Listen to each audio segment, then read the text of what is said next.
రాష్ట్ర ముఖ్యమంత్రి రేవంత్ రెడ్డితో సోమవారం సాయంత్రం జగిత్యాల నియోజకవర్గ సీనియర్ కాంగ్రెస్ నాయకులతో జరగాల్సిన సమావేశం తాత్కాలికంగా వాయిదా పడినట్లు జగిత్యాల డీసీసీ అధ్యక్షులు గజంగి నందయ్య సోమవారం ఓ ప్రకటనలో తెలిపారు. ఈ సందర్భంగా డీసీసీ అధ్యక్షులు నందయ్య మాట్లాడుతూ సోమవారం సాయంత్రం హైదరాబాద్ లో ముఖ్యమంత్రి రేవంత్ రెడ్డితో రాష్ట్ర వ్యాప్తంగా నియోజకవర్గాల పునర్విభజన గురించి సమావేశం ఉన్నదని, దీంతో జగిత్యాల నియోజకవర్గం నుండి సీనియర్ కాంగ్రెస్ నాయకులు మాజీ మంత్రి జీవన్ రెడ్డి అనుచరులు సీఎం రేవంత్ రెడ్డిని కలవడానికి వెళ్దామనుకున్న కార్యక్రమాన్ని తాత్కాలికంగా వాయిదా వేస్తున్నట్లు ఆయన పేర్కొన్నారు. కొన్ని సామాజిక మాధ్యమాల్లో వస్తున్న వార్తల్లో ఎలాంటి వాస్తవాలు లేవని, విషయాన్ని కార్యకర్తలు పార్టీ అభిమానులు గమనించాలని పేర్కొన్నారు. తదుపరి హైదరాబాద్ వెళ్లాల్సిన కార్యక్రమం ఎప్పుడు ఉంటుందో త్వరలోనే తెలియజేస్తామని డీసీసీ అధ్యక్షులు నందయ్య తెలియజేశారు.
ఈరోజు మేము గౌరవ మా జిల్లా అధ్యక్షులు నందయ్య గారి ఆధ్వర్యంలో హైదరాబాద్కు ముఖ్యమంత్రి గారి 4 గంటల అపాయింట్మెంట్ ఉందని చెప్తే మేము అందరం కలిసి దాదాపు 50-60 మంది సీనియర్ కాంగ్రెస్ కార్యకర్తలు అపాయింట్మెంట్ ఉంటే మేము అందరం రెడీ అయ్యి వచ్చినాము.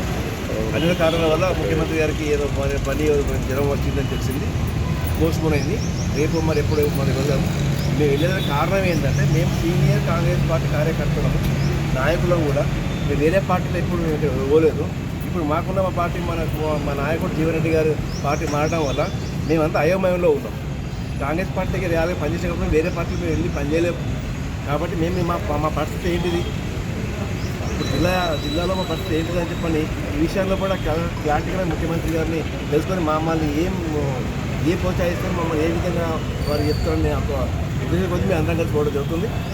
ఈ విషయంలో కూడా మేము సీనియర్గా కాంగ్రెస్ పార్టీకి కట్టుబడిలో కాంగ్రెస్ పార్టీ కార్యకర్త పనిచేస్తాం. కానీ మమ్మల్ని ఈ 40 ఏళ్ళు 30 ఏళ్ళు పనిచేసిన వాళ్ళని మాకు ఎలాంటి ఇప్పటిదాకా న్యాయం జరగలేదు. ఇప్పటికైనా న్యాయం జరుగుతుంది. ఆశిస్తుంది ఈరోజు మేము వేరే పార్టీలో ఉండలేము కాబట్టి మాకు ఇదే కాంగ్రెస్ పార్టీ మాకు నమ్మకం కాబట్టి ఆ కాంగ్రెస్ పార్టీలో మమ్మల్ని ఏ విధంగా ప్రోత్సహిస్తారో ముఖ్యమంత్రి గారికి వివరంగా వివరిస్తే వారి గుర్తించిన సలహా ఏముందో పాటిస్తే దీన్ని నిర్ణయం తీసుకుంటాం. పాత్రికేయ మిత్రులకు శుభ మధ్యాహ్నం. ప్రింట్ మీడియా, ఎలక్ట్రానిక్ మీడియా, అట్లాగే Congress party senior Congress party కార్యకర్తలందరికీ శుభ మధ్యాహ్నం. ఈరోజు మనం ఎవరమైతే సీనియర్ కాంగ్రెస్ పార్టీ కార్యకర్తలందరూ ముఖ్యమంత్రిని కలవాలనుకున్నామో అనివార్య కారణాల వల్ల పోస్ట్పోన్ చేయడం జరిగింది.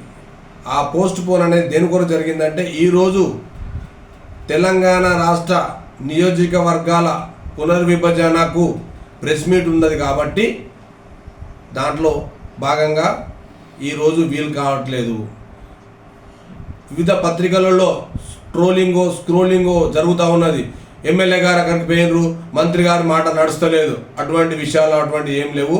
మంత్రి గారు కానీ ఎమ్మెల్యే గారు కానీ కాంగ్రెస్ పార్టీ సీనియర్ కార్యకర్త అందరూ కూడా ఒకే మూటిగా ఏక నాయకత్వాన్నే కోరుకుంటున్నారు. ఆ నాయకత్వమే రాష్ట్రంలో ఉన్న పెద్దలు గౌరవనీయులు రేవంత్ రెడ్డి గారని మీకు పత్రికా ముఖంగా ఎలక్ట్రానిక్ మీడియా, ప్రింట్ మీడియా సోదరులందరికీ తెలియజేస్తున్నాము. Thank you. డేటు ఎప్పుడు మరి తర్వాత ఎప్పుడు అనేది ఈరోజు సాయంత్రం ఫైనల్ చేస్తాం. ఫైనల్ అయిన తర్వాత పత్రికకు రిలీజ్ చేస్తామని ఈ సభాముఖంగా మీకు తెలియజేస్తున్నాం. Thank you.